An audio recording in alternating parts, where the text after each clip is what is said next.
Get this, adults with financial literacy skills have 82% more wealth than those who don't. From swimming lessons to piano classes, us parents invest in so many things to enrich our kids' lives. But are we investing in their future financial success? With Greenlight, you can teach your kids financial literacy skills like earning, saving, and investing. And this investment costs less than that after-school treat. Start prioritizing their financial education and future today with a risk-free trial at greenlight.com/Wondery. Greenlight.com/Wondery. Craving your next action-packed adventure? Audible delivers thrills of every kind on your command, like Project Hail Mary by Andy Weir, where a lone astronaut must save humanity from extinction, narrated with stunning intensity by Ray Porter. From electrifying suspense and daring quest to spine-tingling horror and romance in far-off realms, unleash your adventurous side with gripping titles that'll keep you guessing. Discover exclusive Audible originals, hotly anticipated new releases, and must-listen bestsellers that hook you from the first minute. Because Audible knows there's no greater thrill than the one that speaks to you. Discover what lies beyond the edge of your seat. Start your free 30-day trial at audible.com/WonderyUS. That's audible.com/WonderyUS. From the waters of Lake Erie. It was raising flags. He said, there's no way that fish should weigh 7.9 pounds. It's just not big enough. To a nondescript office building in Richmond, Virginia, home to a $700 million fund for children with special needs. If there were a cliche list of how to blow money that you just stole very quickly, this guy did all of them. To the ski slopes of Salt Lake City, where a former Olympic snowboarder landed on the FBI's most wanted list. Ryan James Wedding is one of those interesting narcos who have had two very successful careers, one legal and one illegal. We're pulling back the curtain on a fresh lineup of opportunists who stopped at nothing to get ahead. These are the stories of people who saw a loophole, a moment of weakness, a chance to get ahead, and took it. I'm host Sarah James McLaughlin. Join me for a new season of The Opportunist on May 19th. Follow now wherever you get your podcasts.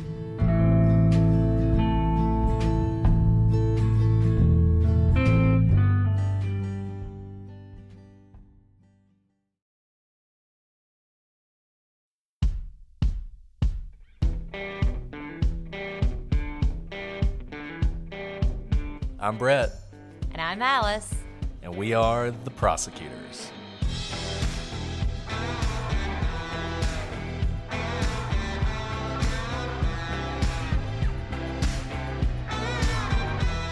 Today on the Prosecutors, we discuss where the bodies were found and the results of the autopsies.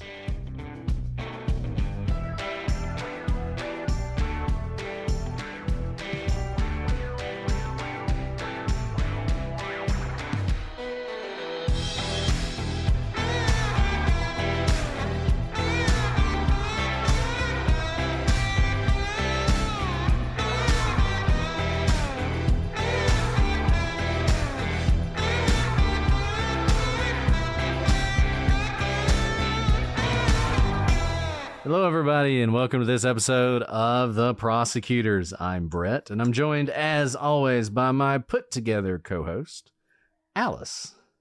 Hi, Brett. I feel attacked, but thank you. Thank you so much for speaking into existence what is not. No, I only speak the truth, Alice, so if I said you're put together, you must be put together. If you say I'm homely, I must be homely. I see how this works. Homely in the British sense of the word. Like a fine cigar and a comfortable rug and a warm fire and a nice cup of tea. That's not what homely means. And maybe some, hummus, pretzel chips. Big fan. Okay, well, that's the last fun thing we're going to talk about today. So we're back for episode 9, West Memphis 3. Take a little detour into Satan last week, but now we're getting back to some of the details of the case. As we promised you, we're sort of going into more depth about various aspects. We're going to talk about where the bodies were found, how the bodies were found. We're also going to talk about some of the autopsy reports. They're gruesome. We're going to read them to you pretty much just straight away. We're just going to read you what it says. And, it's tough reading, but a lot of it, like most autopsies, it's sort of put in a very scientific, cold way. And then we're going to sort of discuss Dr. Peretti's testimony, which I think explains a little bit in more layman's terms what you're hearing in the autopsies. Now, look, I'm not a doctor. Alice is not a doctor. We famously don't know much about medicine. So I'm actually interested, if you're out there and you have some expertise in this area, as I've said before, we're going to try and get an expert to come on and talk about this, but would love to hear your thoughts on it. So I hope you'll pay close attention. With that, Alice, you ready to dive in? Let's dive in, especially because we finally got through the timeline and we wanted to go into more depth as we were going through the timeline, but we saved it for now where we can go topic by topic. And of course, we have to start at Robin Hood. Yeah, Yes. Robin Hood Woods, basically a character in this case. You know, as much as the convicted are, as much as the witnesses are, as much as the victims are, Robin Hood Woods is just, it's an entity in this story that is always there in the background. We want to talk about it a little bit more. We've talked about it at length, but honestly, I don't think you can ever talk about it too much because this is where the bodies were found. This is probably where the murder occurred. And there are lots of things that you can draw from this. As we said before, so the Robin Hood Woods were divided by a diversion canal called 10 Mile Bayou. Now, this is essentially a straight man-made river. The neighborhood kind of runs up to it. There are some woods on the neighborhood side of the diversion ditch. Then there's what has been called a pipe bridge, which is basically a few pipes across this that you could walk across. Now, it wasn't exactly, I would not want to walk across it. I would probably fall off of it because I have very little balance. But I can imagine the neighborhood kids crossed it fairly easily. And in fact, there were people from the neighborhood who reported that they would walk across this to some of the businesses on the other side, the Blue Beacon Truck Wash, the Love's Truck Stop. There were people who worked at these places, and this was a path through and across the bayou up to where those locations were. So on one side of this, as I said, is the neighborhood. On the other side is the truck wash, is the truck stop, is the service road, and the interstate. The boys were found on this truck wash side in a small creek that branched off from 10 Mile Bayou. If you've looked at this case, if you've watched any of our videos, you've seen maps of this. So I think you probably have some familiarity with what I'm talking about. Now, as we've said, this was a very small area. We're talking about a football field worth of space. So not a lot of room to commit a murder, not a lot of room to do much of anything. From where the bodies were found, where the boys were probably killed, you could see various things. You could hear the interstate, you could see the apartments. And this was a place. And I think that's a great point here, Brett, because, you know, whenever you hear Robin Hood Woods, you think, oh, this is within the woods. We have many cases that we've covered that have been, quite frankly, in the wilderness. And we've said before that when you're in the wilderness because of the wild brush and untraversed terrain, it can be very difficult to come across, say, missing bodies, for example. Here, while they are woods in the sense that it's a wooded area, when you look at the aerial view of the map, you really begin to see how it's in the midst of an incredibly busy, urban is not the right, business and residential area. This is not a private woods far from any sort of civilization. This is actually like if you plopped a little bit of greenery within developed area, which makes this a very unique situation rather than the woods. Yeah, and it's interesting because the people, you know, I think to Richard Allen, right? And where the girls were killed in the Delphi case. And people talk about how open that area of the forest was, how, you know, there was a road not far by and there were a couple of houses nearby. And, you know, there was a park and there would have been people in the park. And you think, wow, that is pretty exposed. Nothing compared to this. I mean, this area is incredibly exposed and it's just hard. It's hard to even wrap your head around it.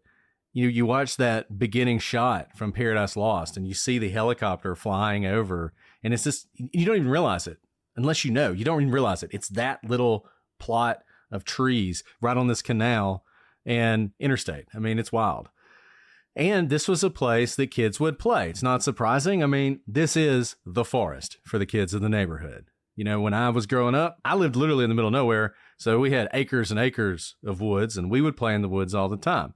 Now, you know, I take my kids back to where I live and I think, I don't want my kids going back there. That was why y'all letting me run around back there, right? But we did all the time. I mean, I would just disappear into those woods for hours at a time and no big deal. Kids would play in these places as well. Heather Cleat explained that from the age of 9 to around 14, that she would play in the woods on both sides of the pipe. and it served as a bridge, and the kids would cross it. And she would go into the woods 2 or 3 times a week. She would ride her bike to the pipe and then walk across, just like the boys likely did. She talked about some of the things in the forest. For instance, there were snapping turtles that lived in the creek and in sort of this bayou area. And she recalled being told by a friend not to touch one of the turtles because it would bite her. In the South, we have snapping turtles all over the place. And this is one of the things you're told as a kid at a very early age. You see a snapping turtle, do not get near it. It will bite your finger off. I mean, so it's a very distinct memory I have in my mind that it will literally bite your finger off. And I think it probably could. I mean, these are like prehistoric animals. They're hard to even describe what they look like, and they're frightening. And they apparently did live in this area. And as a matter of fact, there was a little part of this that was called Turtle Hill, probably because of the turtles that lived in the area. There was also apparently a pack of wild dogs. Pack might be a little generous, but there were some wild dogs that lived near the truck wash side of the pipe. And years after the deaths of the boys, this would actually become important. Warner Spitz, who many of you have heard of, is sort of a famous coroner. He's the kind of person that tells you how people died. I don't know if he was a coroner or medical examiner. I don't know what pathologist. I don't know what his official title is. But he became intrigued by these dogs and actually suggested that the injuries to the boys, which we're going to talk about later, were actually caused by the dogs and not any activity of the murderers. Now, Ryan Clark, we've talked about before, he was Christopher Byers' older brother.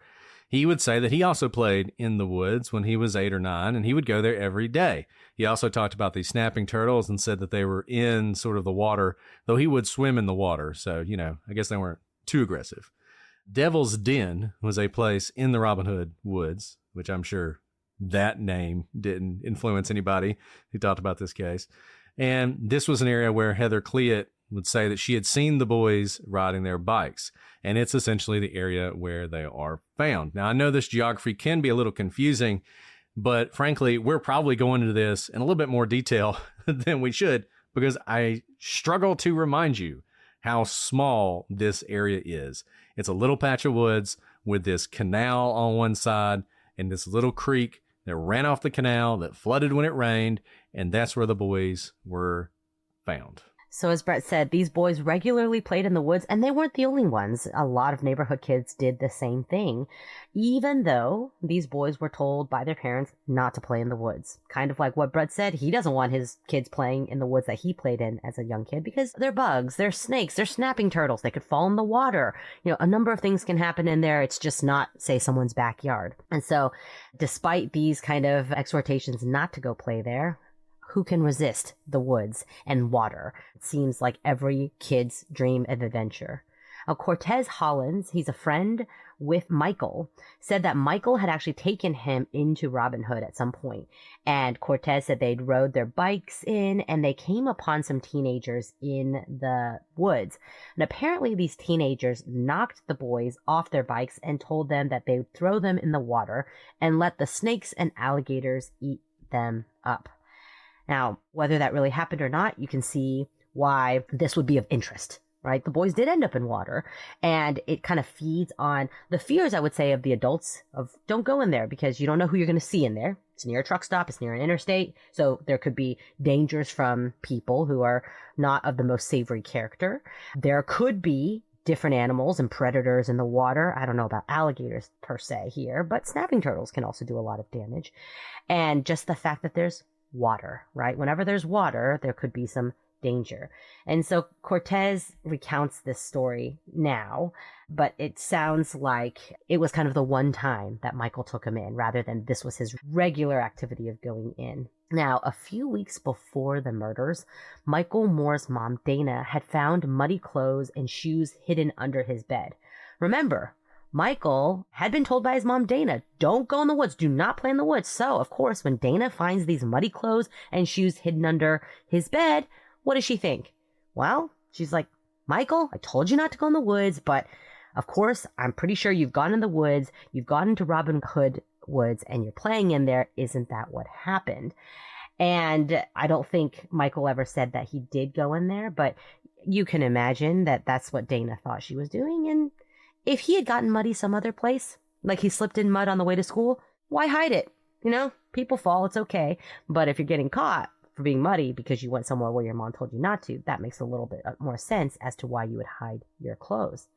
Now, Melissa Byers had also noticed that Christopher would disappear for hours at a time.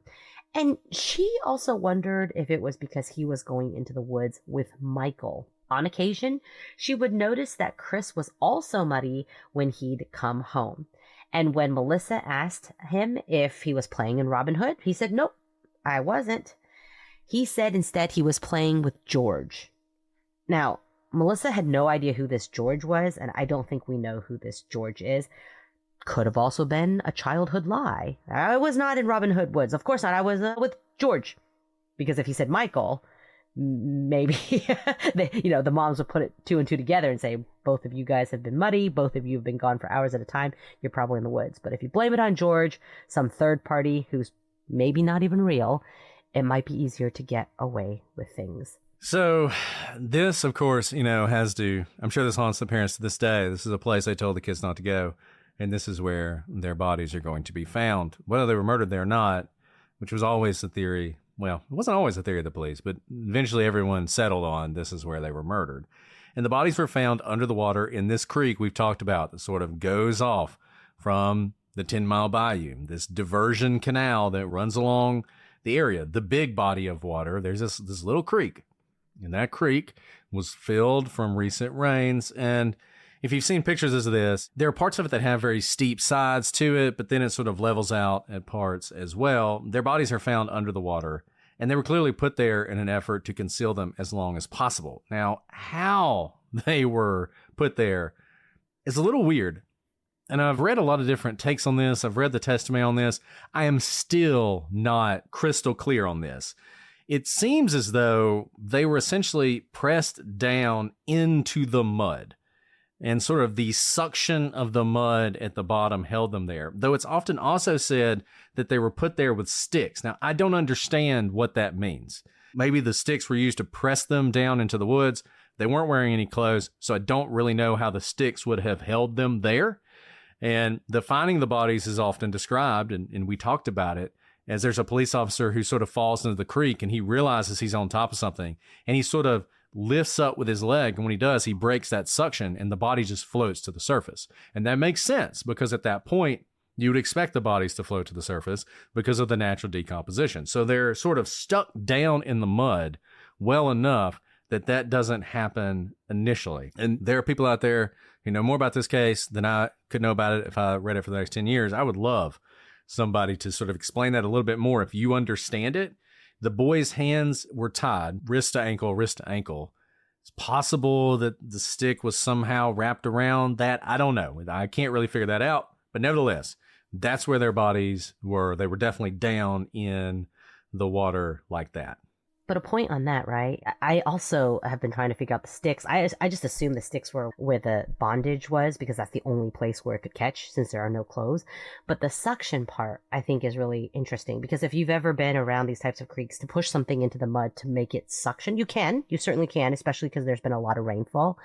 You'd have to get into the mud yourself, right? Usually because you have to push it deep enough for the suction to suck, essentially, that you would imagine whoever did the pressing, unless they used a third object, which there's no sign that there was a third object they used to press them down, they probably used their hands and feet. You would think that there would be a lot of mud coming on the person who did that and probably on their extremities because of the need to push with that much force to create the suction to keep the bodies down. Because I can imagine if what you're trying to accomplish is the suction, the first time you do it, it doesn't work.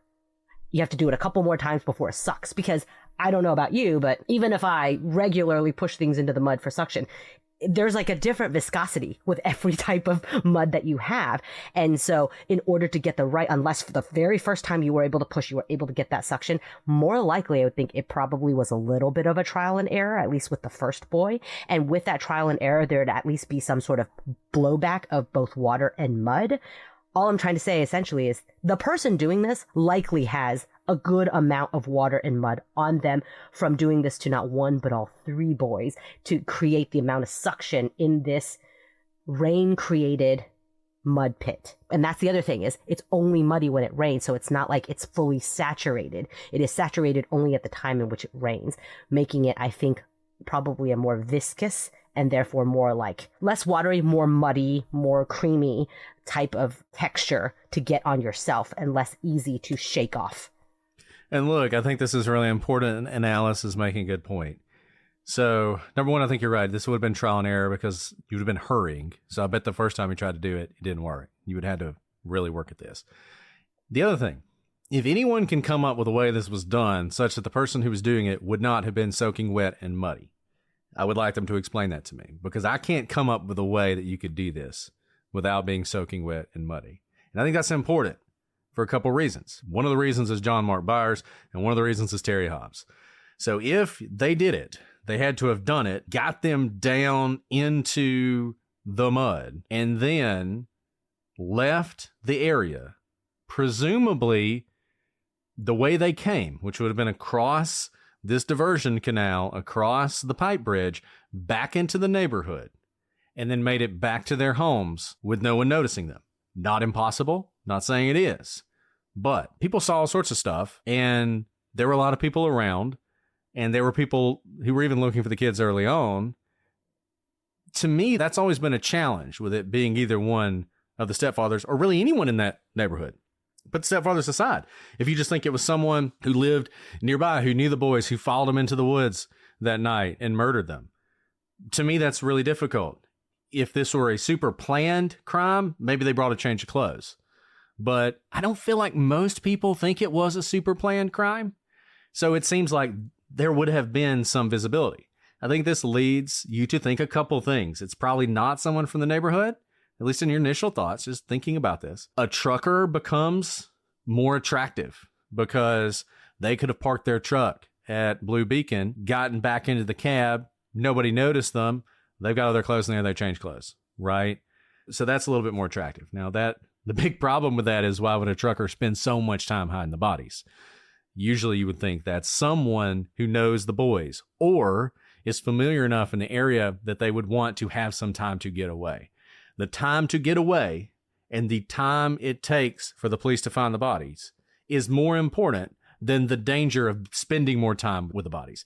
Now, one thing I'll say about this, if it were the trucker, because this is such a small area and it is so visible, maybe even a stranger would think somebody's going to find these bodies immediately. And even though I'm a stranger, to get the 15 minutes I need to get out of here, I'm going to take the time to hide them. I mean, that's one possibility. But either way, this is a striking part of the case that I feel like people talk about because the finding the bodies is so haunting, but really getting into what it means, I feel like people don't spend as much time there as maybe they should.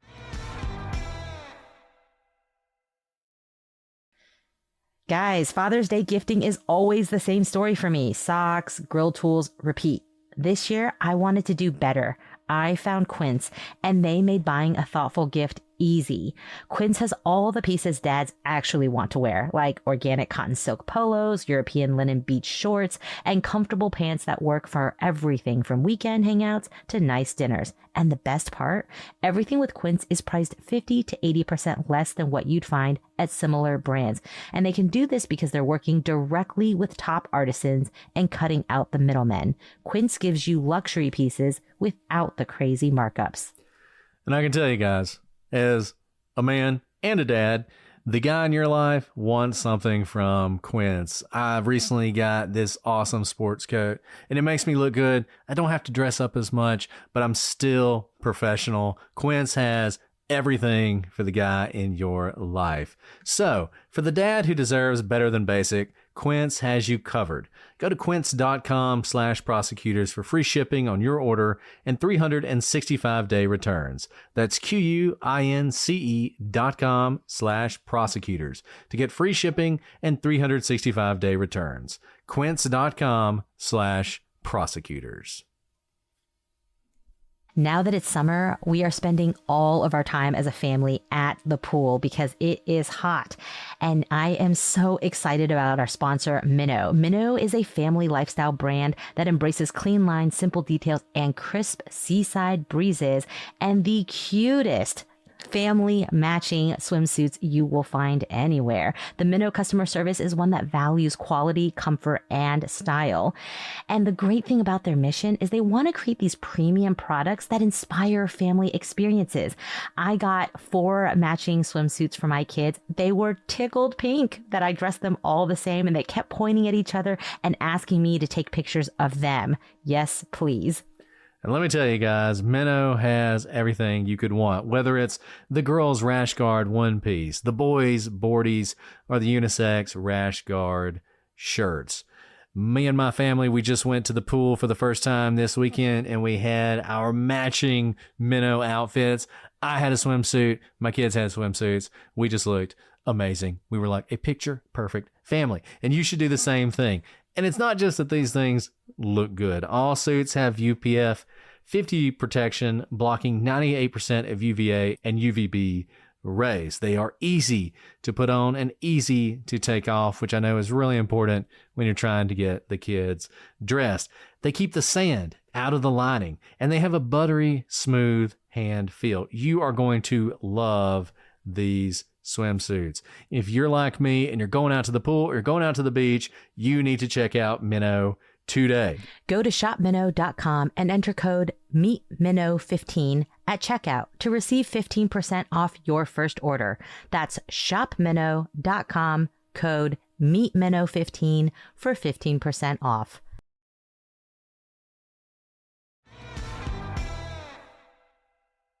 So the boys are sort of into this mud. You know, some people, it's been described as sticks were used. I don't know how they would be used. And one thing to note, because I know some people are like, okay, well, maybe the mud, you're putting so much emphasis on the suction of the mud. Maybe the mud was just after the fact. You know, the mud was deposited and it sucked them down. They just meant to put them in the water. I don't think that's the case. I think the killer put them in the water to conceal them, not just to have them in the water, because it's actually worse to be in the water because it's such a small diversion canal that there's more woods than there is water. So if they're in water, because they're dead, they're going to float. If they're going to float, they're going to be found because it's a very small canal. We're not talking a huge body of water. You will be able to see a floating body in this small water that you could basically run across in a few large leaps, right? This is not feet and feet of water where they could drift into the middle of a lake and you can't be able to see them. So number one, they weren't meant to be put into the water just to be put in the water, because if they were killed on the banks, cover them with leaves and sticks. That would be better for purposes of concealing than putting them just in the water so they can float up. And then potentially, because if it's not moving water, if it's stagnant, then they're just going to be standing there for people to see. And this is the place where everyone crosses, remember? So this is going to be the highest visibility area because there's the pipe bridge right there. It's harder to say, hey, I'll meet you by the third pine tree on the right. It's easier to say, I'll meet you by the canal or I'll meet you by the water. And so that's going to be one of the main places searchers will gather. A floating body immediately discovered, or if there's any sort of flow among this water, it'll flow and be discovered very quickly, because again, we're not talking about this being flowed into a bigger body of water where the bay, you know, like in Scott Peterson, the waters are going to wash away the bodies. So I think the mud was by design. It was not deposited after the fact. I think they were in the mud by design of the killer, and so therefore the mud is on the killer. And like, I love people being creative in their thoughts. This was 100% intentional. There's no question about it. No need to speculate about it. Whoever did this pushed the bodies into the mud. That's how this happened. And if you're still not sure, as we're going to talk about in a second, they did the same thing with the clothes. They wrapped the clothes around sticks. They drove the sticks down into the mud to hide the clothes. And I wonder if it got mixed up in the reporting. I wonder if the sticks had to do with the clothes and sticks had nothing to do with the bodies. And one other thing I'll note, 8-year-old boys, still substance to their bodies, right? Like they're not a tiny baby. They're still, 50-ish pounds, maybe more, 50 to 60 pounds. I think anyone, even if it were a large adult doing this, ultimately they were able to get the suction in the mud using their feet, not just their hands alone. I think there was probably feet involved. And this is important because we're going to talk about footprints, but also we're going to talk about shoes. Likely the person doing it wore shoes because this is still the woods. You're probably not going in there barefoot. And so I think there were shoes involved, meaning shoes probably had a lot of this mud that you would want to get rid of. Because remember, Chris and Michael, what were they doing? They were hiding their muddy clothes and shoes. muddy clothes and shoes. That was just them playing in the woods. The person who was doing this intentionally likely ultimately had to use force of feet in order to gain this suction. So in addition to being found in the water, one other interesting fact about this is they weren't found together, at least not all of them. So Stevie Branch and Christopher Byers were essentially found next to each other. They were about 5 feet away from each other, which I think, given what you're doing, isn't that great a distance. But Michael Moore was found nearly 30 feet away, north, up the creek, towards the Blue Beacon, and this is going to become important when we talk about some of the theories about what happened in this case. And I will say this, most people who look at that fact think that Michael tried to get away. And even people who think the West Memphis Three are completely innocent, and there's a part of that that becomes important as well, think that that's what this is evidence of. That at some point he tried to get away, he ran towards the interstate, and somebody stopped him, probably killed him there, and then disposed of his body in the same way that the other two boys' bodies were disposed of, but a little bit of a distance away from each other. So then there's the scene itself, and the police were surprised by the condition of the scene, and I think you can almost call the scene, it's almost inexplicable, though we've talked about why some of this is, but I'll just tell you, according to the case summary created in 1993 by the police, there was no blood, quote, or other evidence that would lead investigators to believe that the victims had been murdered in the area where their bodies were located. That's really interesting. So that means in one of these official reports, the police are saying, there's no evidence they were killed here. This is a big deal, right? You need to identify, do we have 2 crime scenes or 1? Do we have a murder scene and a dump scene? Or do we have a murder scene and a dump scene? That's a very important distinction. If you have 2 crime scenes, that changes your calculus a lot. Now, the thing is, based on everything else we've talked about, where this was, people seeing the kids in the woods, the difficulties of moving them, I think most people, though not everyone, believes they were killed there. There is sort of a theory that they were killed somewhere else and this was a dump location. The problem with that is whenever you tell me the killer got someone in one place, took them somewhere else and killed them, and then brought them back to the place they got them, I just don't buy that. That doesn't make any sense. It certainly violates Occam's razor. And given how open this place is, this is not the place you'd take them back to. This is not a good dump site. No, it's not. It's really not. This is a horrible dump site. If you're already carrying them somewhere and it's 3 people, you're not going to be doing it by hand. You're going to be doing it by vehicle. You're already next to the interstate. You already have 3 bodies in your car. Just go down the interstate a few miles. Likely what happened to Aisha Degree. Even 10 miles down the road is going to be much harder to find them. Why dump in your own backyard? Whether you're a truck driver who's passing through or someone who lives in the neighborhood, makes no sense to kill them elsewhere and come back to the place where people will look, because this is the place. It's likely, if you look at this map, they're big businesses that are open, right? There's huge, massive amounts of parking lots with no tree cover. It's very open, so easy to spot any boy. Not going to be there. Not going to be all these backyards. It looks like, Stepford Wife-ish, how planned the communities are. Someone's backyard. Not there. So why would you put them in the one place that anyone would look for missing boys in this area? They only had bikes. They didn't have cars, so they couldn't get very far. First place you look is going to be the woods. So it's strange. There's no blood found there, but there is what's described as a fingerprint found there, which may sound weird, but essentially it seems like it almost sounds the way it's described as if someone at some point put their hand down. Remember, why is the creek full? It's been raining. It's muddy. So someone put their hand down, and when they did, their hand sort of went into the mud a little bit and created this thumbprint, fingerprint, however you want to describe it, into the mud. There were also several tennis shoe prints. This was all in the mud near the site of the dumping. Now, the police did what they could here. They took plaster castings of the shoe prints, and the earth containing the fingerprint was actually removed from the area. They tried to compare this, but frankly, the way it seems described in the trial transcripts, they took the plaster cast, but they couldn't get enough detail to really match this to a shoe. They could do a little bit of size comparisons, that's always a guess, particularly in the mud like this, but they really couldn't do it. So sometimes you'll hear they were compared to all of the suspects and all the suspects were definitively excluded. That is a definite overstatement of the evidence. It was more like, yeah, none of them were ruled in, but really the details weren't that great. And it seems like that is the same with this quote unquote fingerprint. So, you see that and you're like hopeful this is going to be it, but it turned out not really to be that helpful. So the police, they find the bodies and they're like, we need to drain this creek. There may be other physical evidence in the bottom, other evidence we haven't found, other evidence that's been pressed down into the mud. But this was basically a failed effort. And that included some of the missing clothing. Although the police would find much of the boys' clothes wrapped around sticks driven into the bottom of the creek bed, also to hide the clothes, which is interesting because you could have just taken the clothes with you. I mean, that's another thing to think about, right?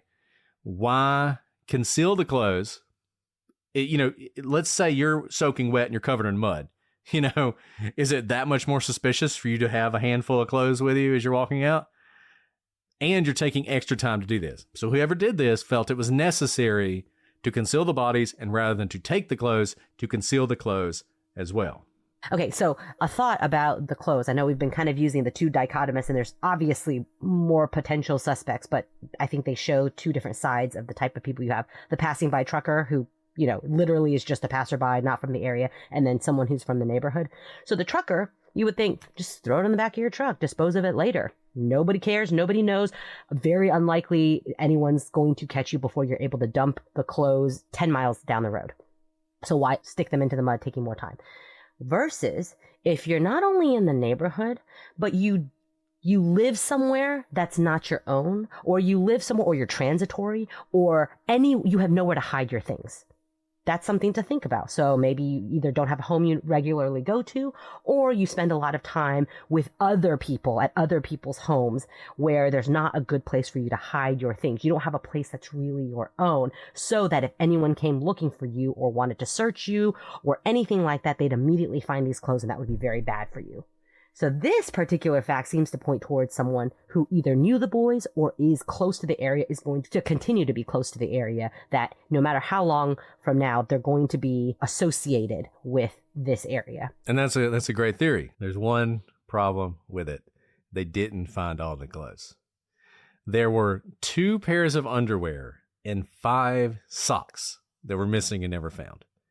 And, my kids don't always wear socks. My kids probably don't always wear underwear.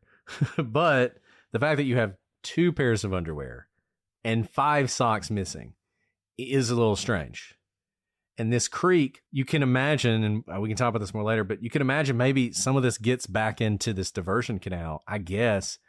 But I don't know how much the clothing was really moving. I don't really know how much stuff was moving in this creek, such that maybe it got sucked in to the bayou. And you would think, just based on how this whole creek exists, that it would be more like the water flows into the creek as it flows out of the creek.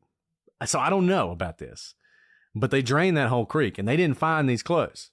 And that's intriguing because, as we know, killers might not take all the clothes, but sometimes they take trophies. And so that might make you start thinking about serial killers. It's possible that there's some prosaic explanation for this, but it is a little unusual that these clothes are missing. I'll make one note that cuts against the, trophy or well-executed sort of, I kept the parts that I wanted. I do so much laundry. This is not an ad. So much laundry. I literally run my washing machine, 3 to 4 times a day. That's if no child has thrown up that day. And what do I lose? Socks left and right. I cannot keep track of socks, right? I literally cannot do a load of laundry without losing a pair of socks because they're a smaller item of clothing. Another small item of clothing is going to be underwear.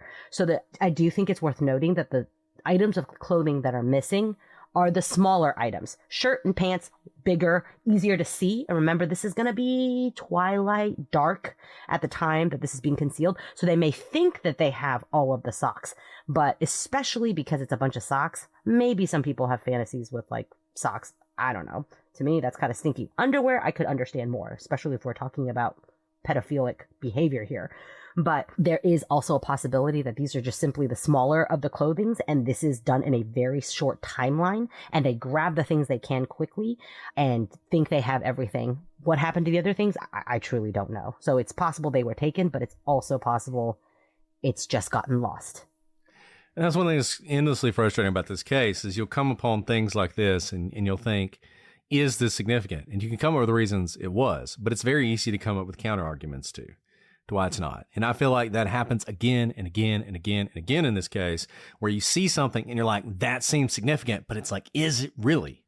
You know, there's all these other explanations for it. There's so little that's solid in this case. Everything is ephemeral, and you're trying to grab onto something solid to build your theory around, and it's really difficult. One thing that was absolutely found were the 2 bicycles belonging to 2 of the boys. Remember, they only had 2 bikes.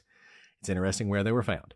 They were found submerged in 5 feet of water, but not in the creek. They were found in this diversion canal we've been talking about, this 10-mile bayou. And it was about 50 yards away, right near this pipe bridge. That's where they were, right? So that makes you think that the boys left their bikes. Now, where did they leave them? A little less clear. Some people say there's no way they would have walked their bikes across the bridge. It seems like other people who played in the woods talked about doing just that. So it's hard to say. Why is this significant? If they left their bikes on the neighborhood side of the bridge, then you would think you would only notice them if you came from the neighborhood. You would come from the neighborhood, you would see the bikes, you would see the kids, you'd kill the kids, you'd hide the bodies, you'd hide the clothes, then you would go back over the bayou, take the bikes, and throw them in the water. That's how you would do it, right? If you came from the Blue Beacon side and the bikes are all the way across the bridge, you might not, and probably wouldn't, even know they were there. So the chances that you would throw them in the water are slim. If, on the other hand, the boys walked their bikes into the forest, that is probably not that significant. I will note one thing. There's at least one person who very early on in the day the boys disappeared, so probably not related to their deaths, said they saw bikes parked near the entrance into Robin Hood Hills. Bikes that fit the description of the boys. So that might make you think they were in a habit of parking their bikes on the neighborhood side. Hard to do anything other than speculate on this, but it is one thing that I think is a small but interesting fact about where the bikes are found that may tell you something about who did this. The absence of blood. We talked about this. It is something that people talk about a lot. Now, we're going to talk about luminol tests later. So there was blood there, but you couldn't see it. And this is a violent murder of 3 children. You would expect to see more. The police described the bank as looking as though it had been, quote, washed. And how exactly that would have happened is hard to say. Now, the other possibility is that the injuries the police believed were the results of things like stabbings were actually animal predation that happened after the boys were murdered in the water. And that the blood, there was no blood because the boys were dead. These are post-mortem wounds, so you wouldn't even have blood anyway. But even if you did, you would be in the water. If the boys were primarily beaten to death, the absence of blood might make more sense, though, as we're going to see when we talk about the autopsies, these are blows to the head. There's some real damage to the boys' heads. You would expect, as we've talked about before, head wounds tend to bleed. So even that doesn't make a whole lot of sense. And there's another problem. 2 of the boys drowned, but at least according to the autopsy, one of them did bleed to death. So you would think there would be more blood. And this is really hard, right? Because there is water here in order to wash away some of the blood. The ground is saturated enough, at least within the creek, to have this mud that can cause this suction. And so it's just hard to know how much the bank was washed or how much it is true that there was no blood, an absence of blood in this area.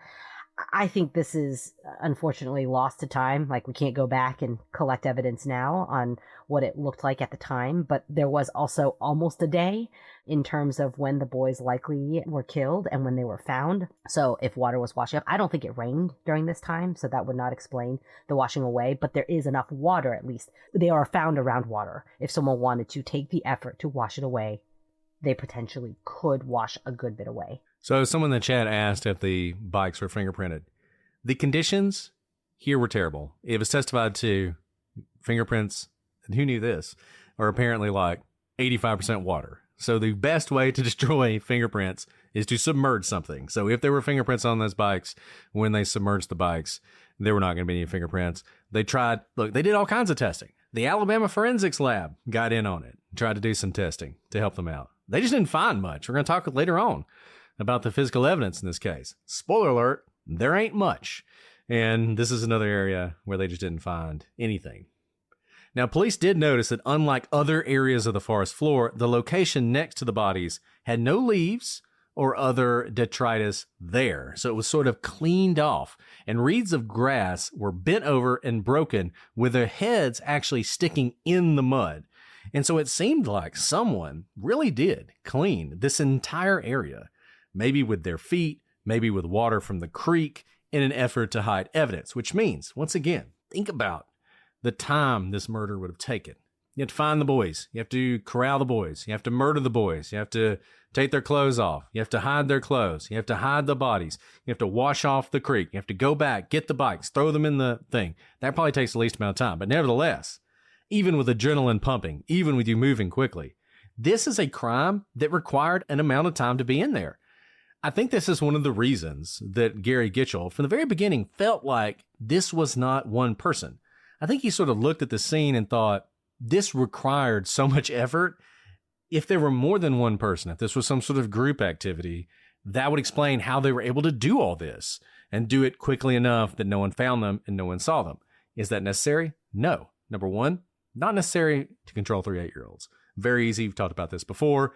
And it is hard to believe that you could do everything that was necessary to do and get away with this crime.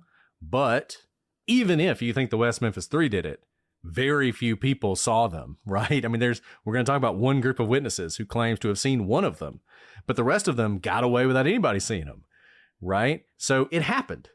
They managed, or he or she managed, to do this in the darkening night, I guess by the light of a full moon, quickly enough, silently enough, and thoroughly enough that this scene appeared as if nothing had happened. And had it not been for Ridge, I think it was Ridge, falling into the water and finding this first body, they might have not found these bodies until the creek drained.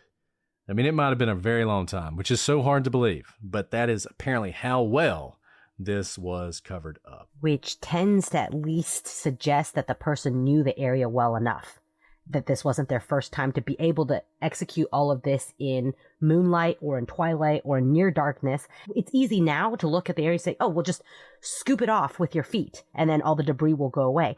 Not necessarily, because debris is different in different areas. You could have creeping, what is it called? The grass creeping, like you have to pull it out by the roots. So you can't just swoop it away by your feet. You'd have to pull it out by your hands. There's that kind of ground cover versus trees and sticks and leaves where you can just brush aside very quickly with your feet to be able to clear the area. Or, so what I've been saying, feet. In addition to the feet being muddy, the fastest way I would think to be able to clear this off is not to get on your hands and knees and push it with your hands, because your hands can't, that's an awkward position for a bipedal human being to do, but your feet can sweep very quickly. You would think that means additional debris on the person's shoes or the people's shoes. And also, because the reeds are bent over where their heads are in the mud, I wonder if that also indicates some dragging of the bodies there, right? Because there's some force in which it's pulling the reeds so that they are eventually bent horizontally over, so much so and pushed into the mud that their heads are then stuck into the mud. You can imagine that's kind of like dragging a body toward the bank, which would indicate, again, that maybe the killing was done right there before. Because if you carried the bodies in, if you had killed them elsewhere, you could just carry them. Why put them on the bank? Just throw them straight into the water. Right? So I think that could indicate that the bodies were killed on that bank, dragged into the water, rather than being brought there having been killed elsewhere. So some of the witnesses said that at least a couple of the boys had backpacks. Remember all those eyewitnesses we had in that very long timeline? Some people did say that they saw at least a couple of the boys with backpacks. Now, if the boys or any of the boys had backpacks, they were never found. So we can't say necessarily that, like the underwear and the 5 socks, those are missing, potentially missing. We don't know for a fact whether they had backpacks and if they were missing or not. Moreover, if any backpacks were missing from the boys' homes, it doesn't appear that that was ever documented. And so if somebody knows this information now, I think that would be very, very helpful and important information, because obviously if their backpacks were not home, then likely they were brought with them somewhere. Maybe they left them at school or something, but you would think after the fact they would have located the backpacks if they couldn't find them. And if they couldn't find them, that I can see as a trophy or as further concealment, because backpacks are larger. They contain information that is very identifiable to the person who owns the backpack. So you can see that that could be something that someone would take away to try and conceal. Think again about the Aisha Degree case. What did authorities find? They haven't found her body, but they found her backpack double wrapped in trash bags, buried in the ground, because if someone found that backpack, they would know it was Aisha Degrees. It's a very identifiable piece of clothing, piece of material for anyone to have. But like we said, what is missing are 2 pairs of underwear and 5 socks. So where did they go? It's possible, as we've already said, they could have floated away, but we're not talking about a big river that goes into the ocean. This creek basically goes to like a parking lot, right? And then the diversion creek is seen across. So it's possible that it floated away, but not incredibly likely. Obviously, the sticks didn't hold all the clothes down, as some of the items of clothing were found floating in the water. Makes sense. Loose clothing can be hard to keep them all together. So it's possible that these socks and underwear did float away. But if they did float away, they made it far enough down the bayou that police didn't find them. And once, obviously, the boys were found in the water, this was a crime scene. So they were certainly looking in the water for any type of evidence, and it wasn't found. Possible that critters got them. Maybe a snapping turtle ate an entire underwear. I don't know. I do think it's interesting that this underwear and the socks are missing, but who knows? Could be buried away somewhere right now, and someone walks by and finds a sock thinking nothing of it, and it was one of the 5 socks. Can we talk about the backpacks for a second? Yeah, let's talk about the backpacks. So you have this one group of witnesses. I forget which family it is, but it's all a family. I think it's maybe Otto Bailey and Junior Bailey and Mama Bailey. I think it's the CB troll. I could be making that up. But I think they're the ones who say that they saw backpacks. Now think about this for a second. Now they could just be wrong. All 3 of them could just be wrong. They could just be remembering something else. But let's give it a moment. Assume they did have backpacks. Let's just go on a flight of fancy. Why would they have backpacks? Now, they had already gone home after school, right? So remember, Michael Moore, his house backs up to the school. He goes home. You would think he would left his backpack. Chris Byers, he shows up at his house. He's actually locked out. Chris Byers, great kid. I mean, crazy kid. I'm sure he drove his parents crazy. He's locked out. He can't get in. He actually breaks a window trying to get in. You know, he was always getting in trouble. But he was, he was also like the kind of kid who's a problem solver. He didn't just hang out waiting for somebody to show up. Like, he's trying to get into his house. But eventually, remember, his stepdad gets home, finds him like riding a skateboard on his stomach in the middle of the road, brings him back, gives him a spanking, and sends him to clean up the carport. So you wouldn't think, he wouldn't have his backpack, right? So that's Christopher. So then you have Stevie. So Stevie's gone home. Remember, his mom actually picked him up a little bit early from school. Question why that happened earlier. Found out why. She had his little sister with her and didn't want to wait around, so she just checked him out. That's why he went home a little earlier, but she walks him home, so he goes home too. So if they just had their bags from school that day, they would have left them. So they wouldn't have had them for that reason. One thing people have speculated about, there's at least one witness who says they spoke to the boys, and the boys said something about running away. They were running away. Now remember, Chris had just gotten into trouble. He had been disciplined by his dad. And we know that Stevie's mom had said, if you're not back by 4:30, you're going to be grounded. Well, whenever the murders happened, it was well past 4:30. So maybe you imagine almost like an Aisha Degree situation. The boys pack their backpacks with candy and a change of clothes or whatever, and are taking with them to, quote, run away. I know this is a lot of speculation, but it could be important if you knew the motivation of the boys and what they were actually doing in those woods. Were they just playing?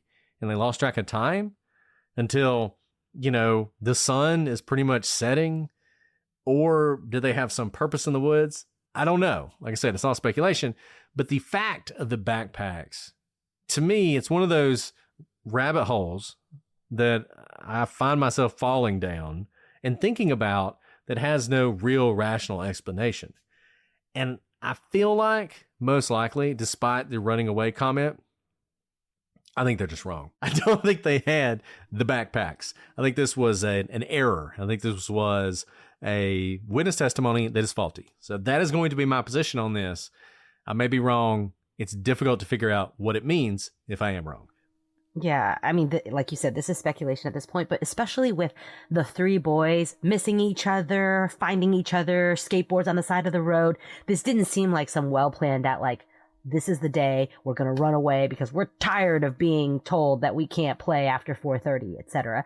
It seemed like the fact these three particular boys were together at this particular time, as opposed to a fourth boy or just two of them because one of them was missed and stayed at, at their house to watch a TV show.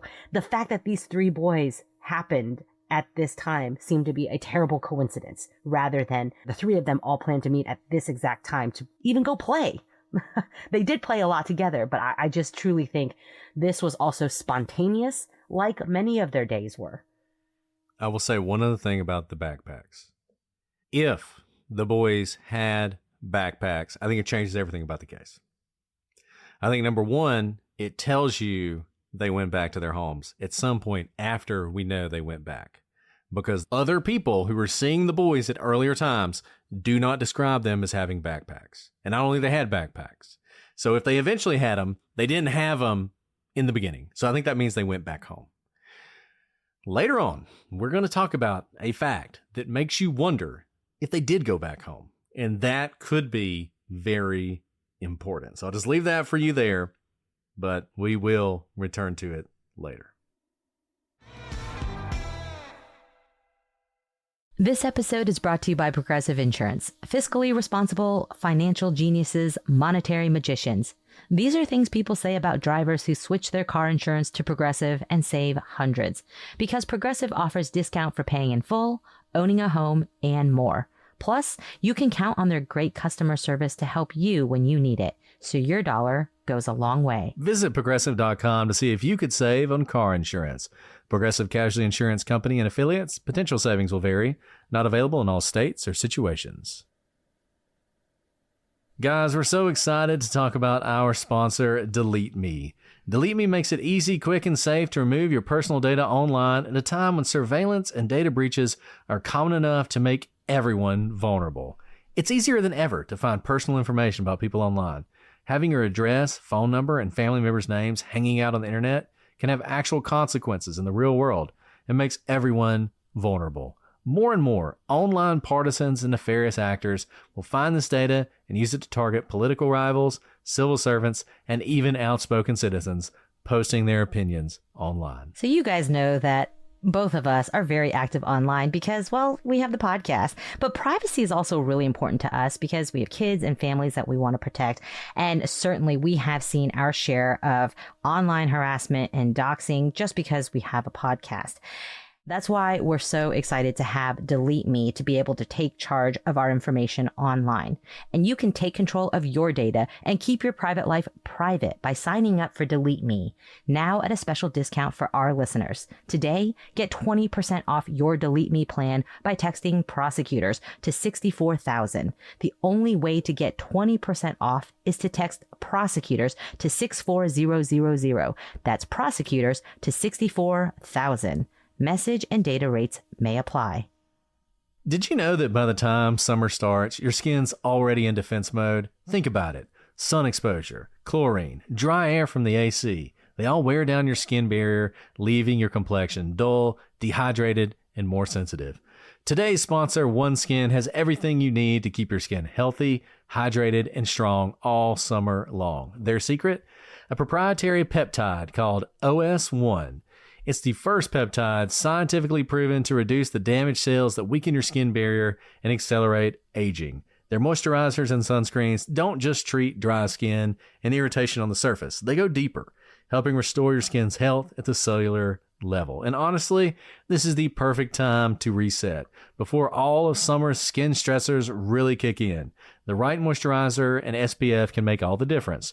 Try OneSkin with 15% off your first order. Use code Prosecutors at oneskin.co. Guys, with a new baby, I'm just not sleeping as much as I'd like to and still working lots of full-time jobs. And my skin is really showing the effects. And that's why I am so excited about OneSkin's amazing new technology, because it uses anti-aging peptides that truly work. I use it on my eyes and I use it on my face. And after just a few times, I was able to see that my face had so much more light to it, even though I still wasn't sleeping great.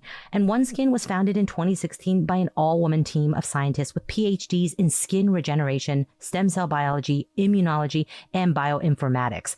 And after testing the efficacy of more than 900 so-called anti-aging peptides, they developed the OS1 peptide, the first ingredient to reverse skin's biological age by reducing the accumulation of senescent cells, a key driver of skin aging. And OS1 works at the cellular level to improve key aging biomarkers while reducing the visible signs of aging, including lines, wrinkles, and sagging skin. OneSkin believes the purpose of skincare is not just to improve how you look, but to optimize your skin's biology at the cellular level so it's more resilient to aging. OneSkin is the world's first skin longevity company.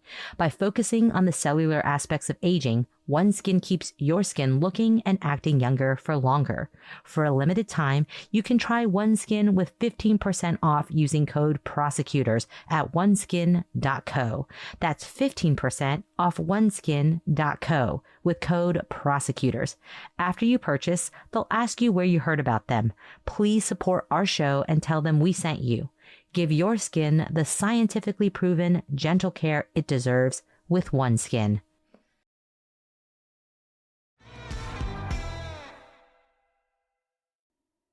Okay, let's talk about luminol tests. So, of course, those of you who follow these types of cases, luminol can test for the presence of blood even if it was cleaned up. And we've already talked about how there was no obvious blood at the scene of the crimes, though given the injuries of the boys, there had to have been a lot of it, at least for the one boy who did bleed out. The police applied luminol to the area and it lit up in 8 spots. I will say, I've typically only seen luminol applied to, like, not nature, to, like, a car or to an apartment or a bathroom.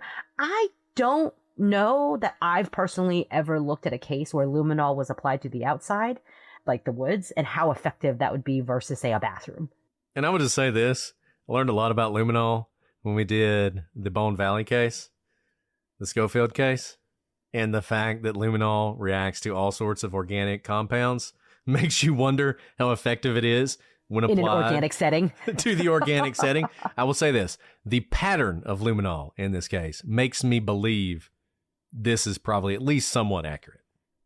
Yeah.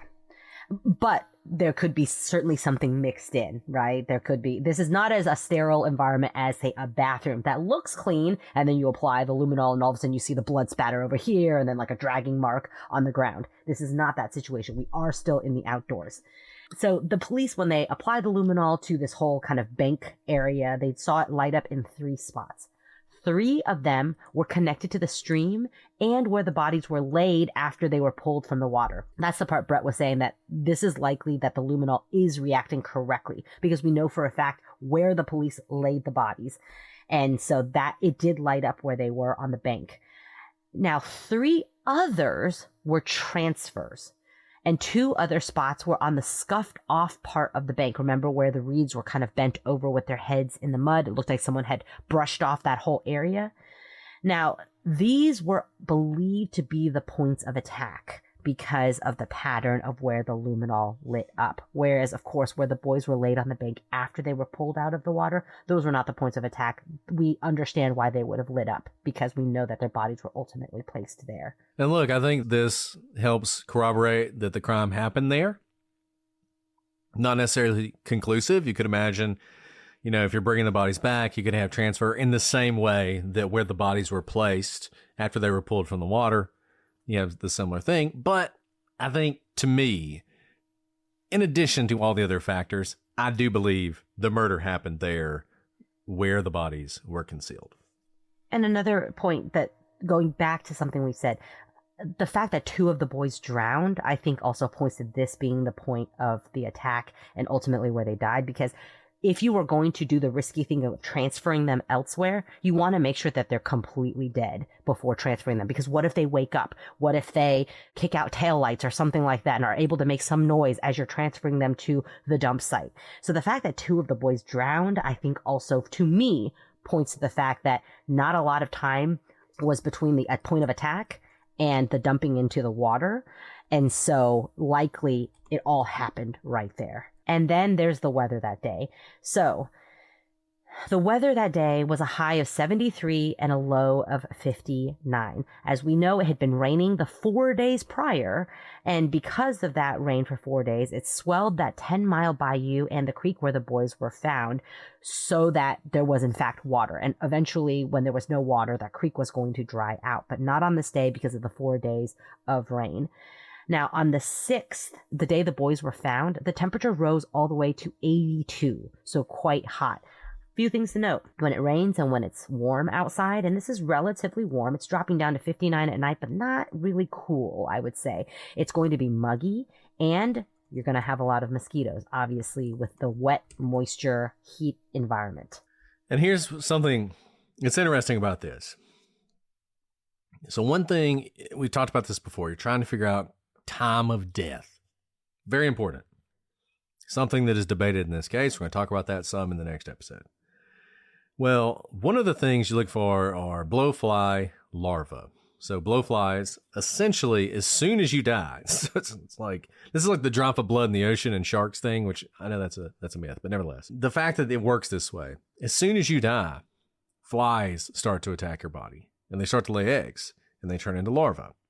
Larvae will be found in the boys' eyes.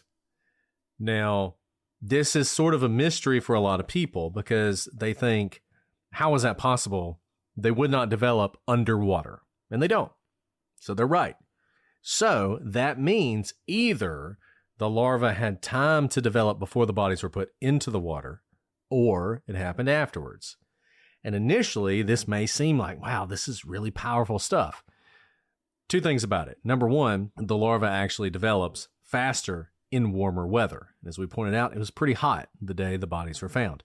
And number 2, as we know, and this is something, if you want to criticize the police for it, you can, though I understand the natural human reaction.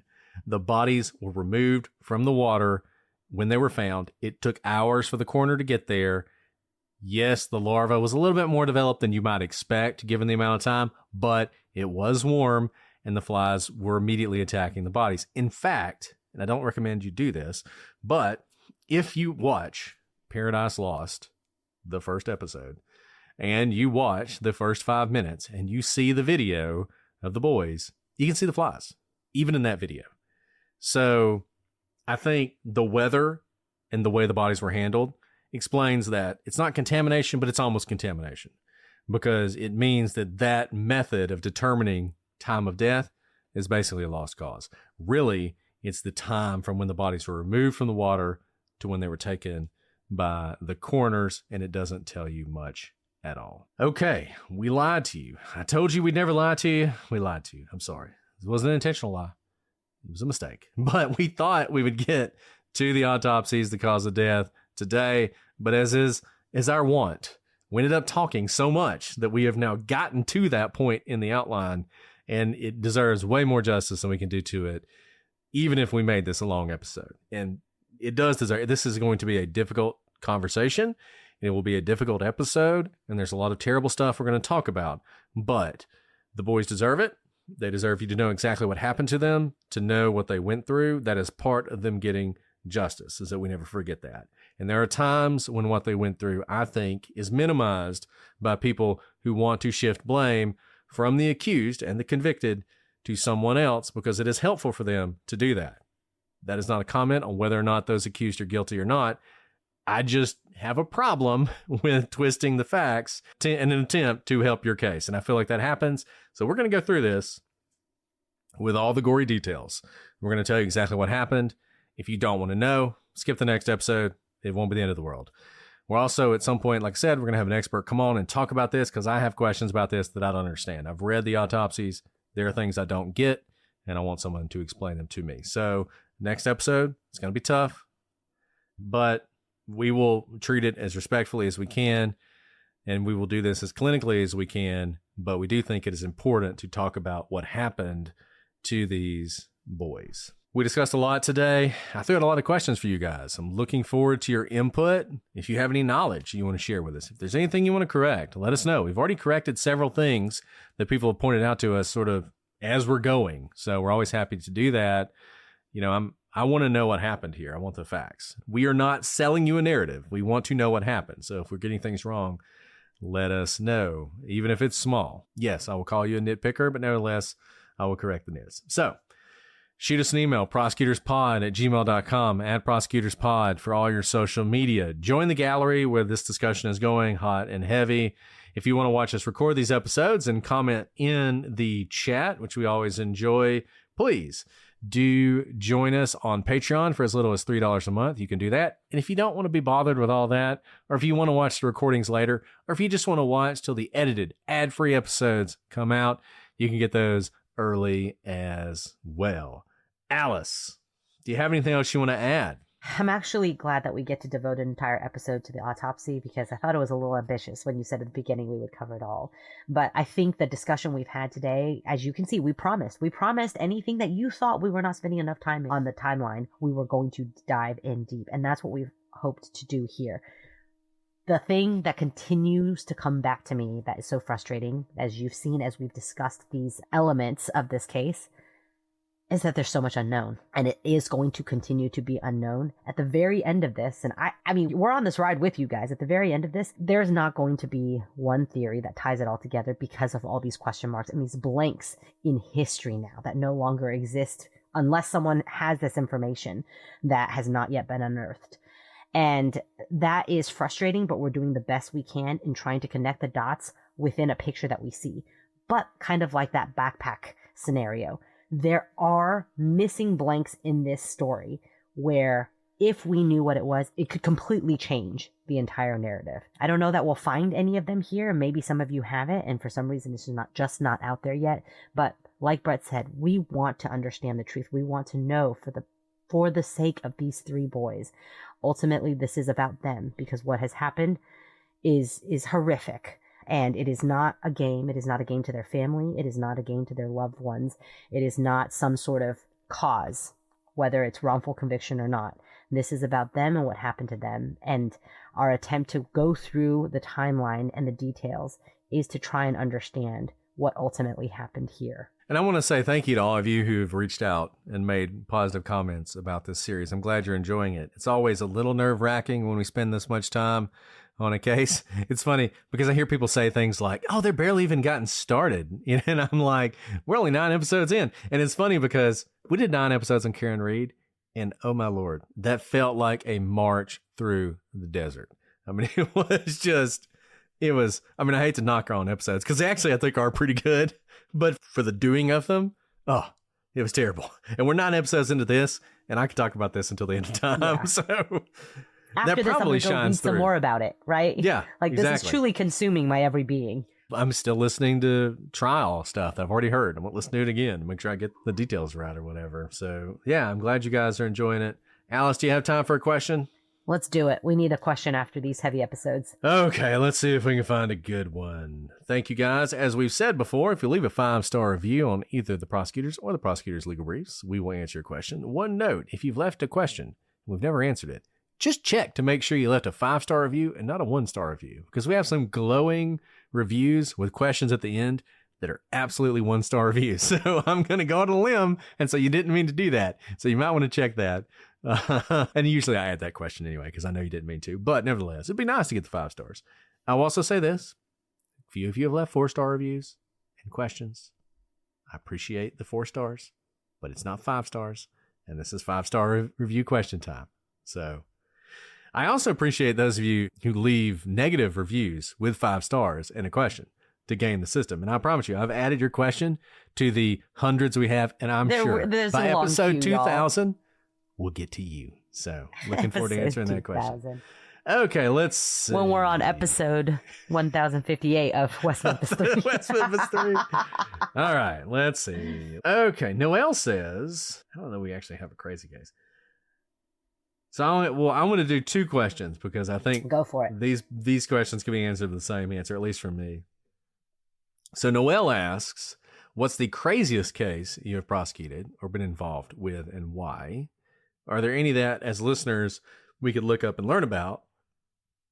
And then for JLaw 300 says, have either of you been lead prosecutor on a case that received national attention? So I feel like those 2 questions go together. So I'll go ahead and ask those. Alice, do you want me to answer that first? Do you have one Sure, in your you mind? can go first.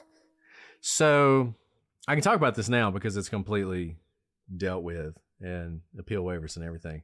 But so I do a lot of counterterrorism cases. Some of you guys know that. That's one of the things I do. And we had someone who set a bomb at the Alabama AG's office. Set a bomb went off, everything. And that became like a really big deal. And we ended up having a joint terrorism task force, people from the state, local police, FBI, all those folks. And I was prosecutor on that case. And that definitely made national news. And fascinating case, awesome investigation. I've talked about some of the investigation before and sort of the weird things that happened in those few months where we were doing that just nonstop, but eventually found the guy and were able to really just build a case that was so airtight that he pled guilty, and we were very happy with the outcome.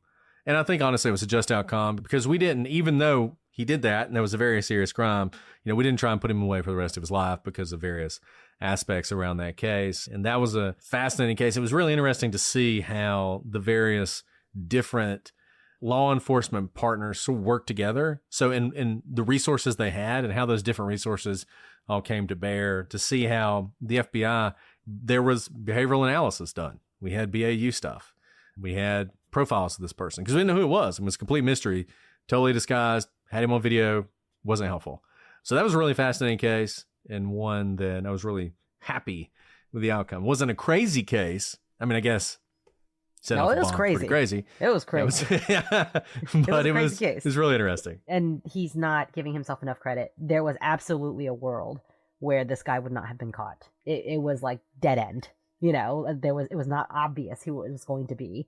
And so this is where having the right prosecutor in the right seat works, because the right guy was caught and he did not need to be walking the streets setting off bombs at public buildings. So thanks for your service, Brett.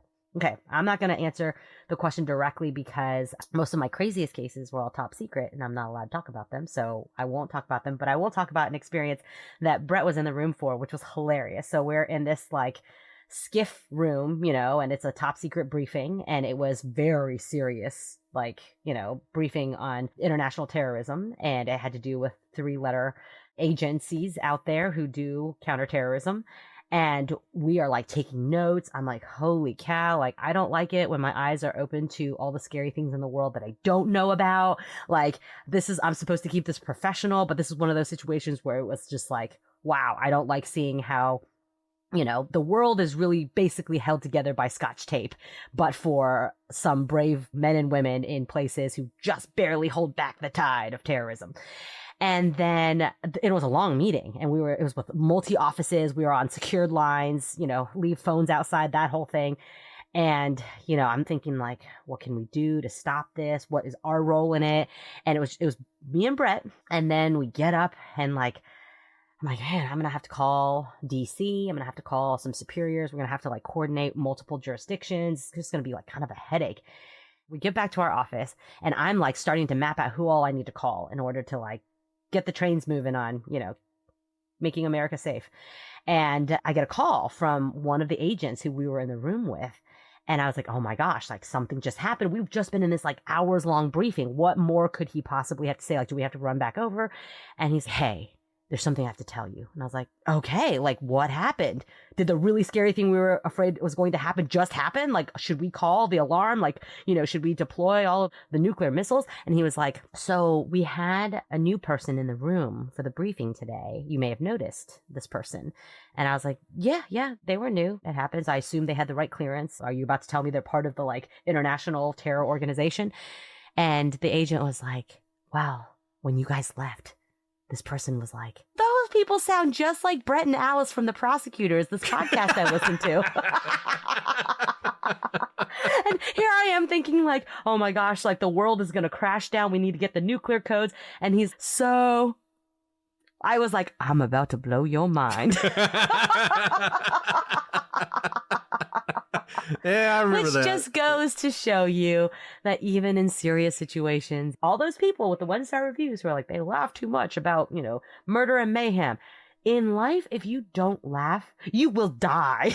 So find points in which you can laugh. It doesn't mean you're laughing at the situation, but that was a situation where a little bit of laughter was kind of nice in that particular instance.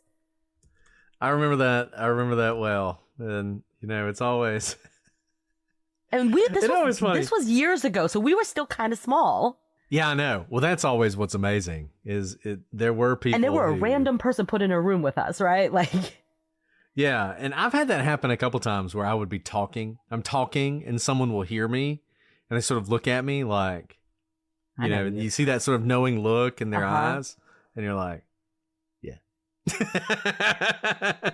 And then you just kind of nod because you're like, am I going to be that weirdo who's like, I'm the podcaster? And they're like, that's not what I was thinking at all. So, I just want to note that Alice does have a birthday coming up. So if everybody in the chat wants to say happy birthday to Alice. Oh, it's so nice, y'all. I'm very glad to be here with you guys. It's always glad to see Alice make it another year. Another year. I don't know. This might take me down. It's funny because used to be birthdays really meant something.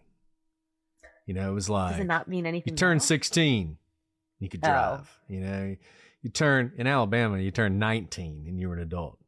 18, you couldn't do anything. Because us in Utah, you had to be 19. But you turned 19, you could buy cigarettes. Then now you got to be 21. You could buy cigarettes and you could open a bank account and all that sort of stuff. And then 21, obviously, the big one. You can drink. Then 25, you can rent a car.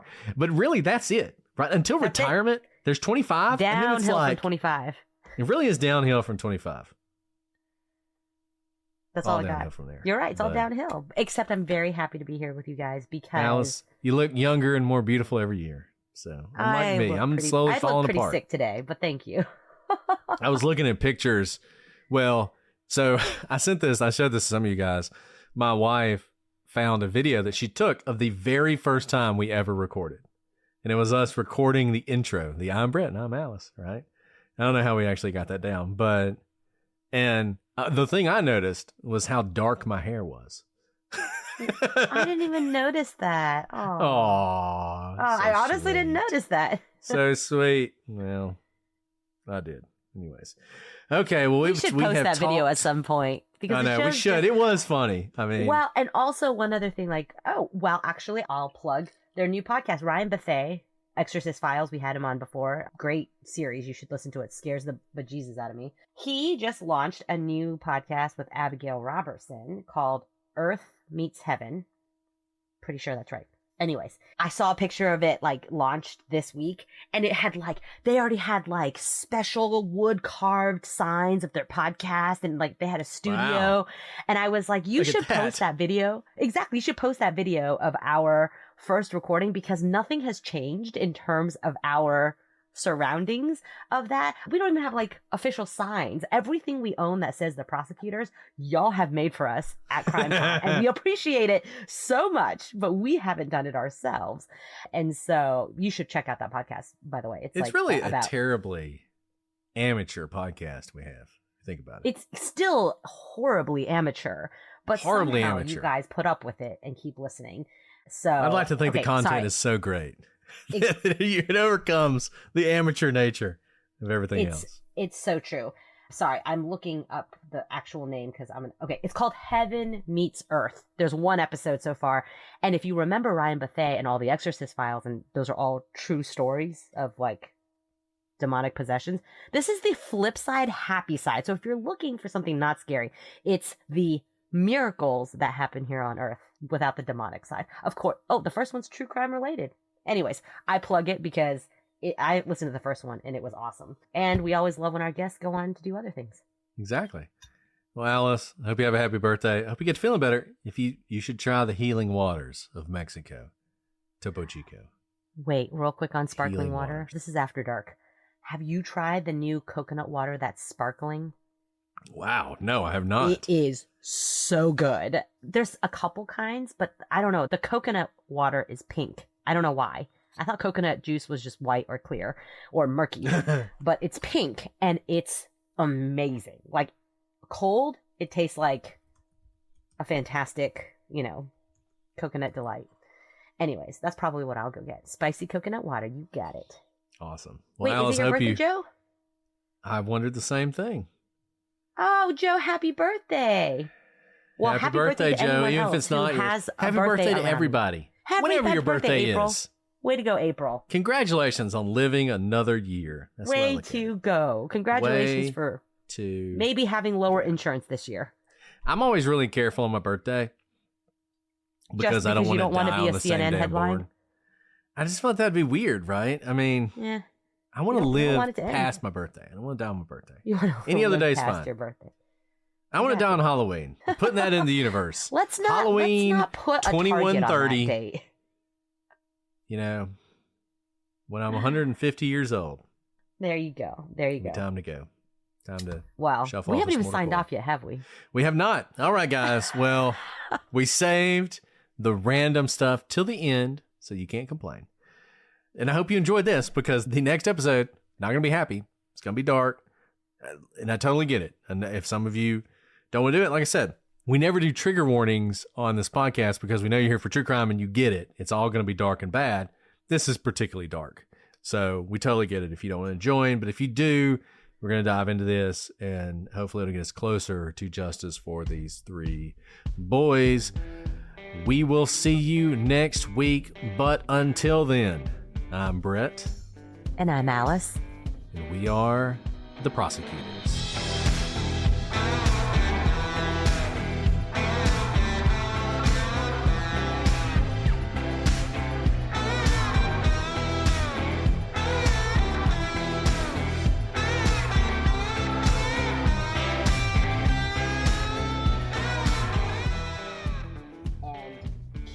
Kids are feral. Sorry, I'm checking my volumes because kids were playing with my stuff.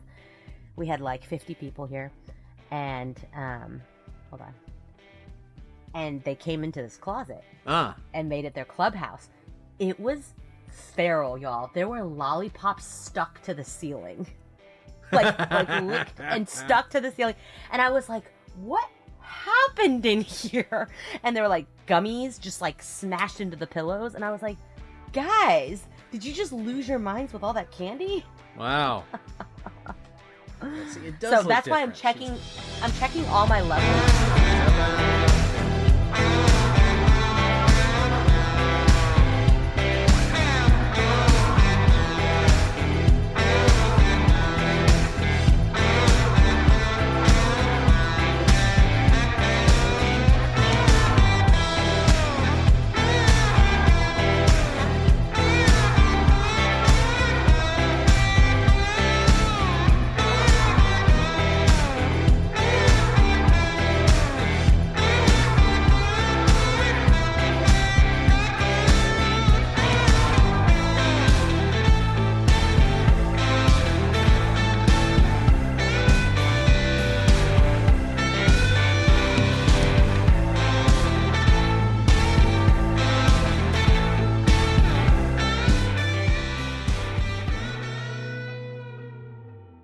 Happy birthday to you.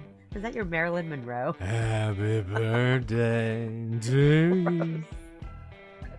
Happy birthday, My skin crawl. Miss Co-host. Happy birthday to you. You're not standing growing ovation, man. old. You're still so young.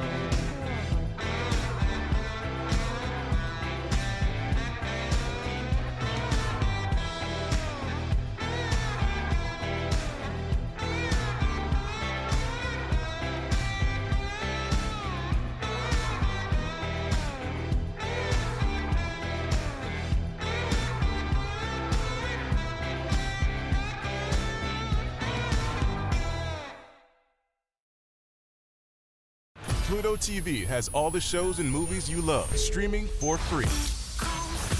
That means laughter is free with gut-busting comedies like The Neighborhood, Boomerang, and Ferris Bueller's Day Off. Bueller.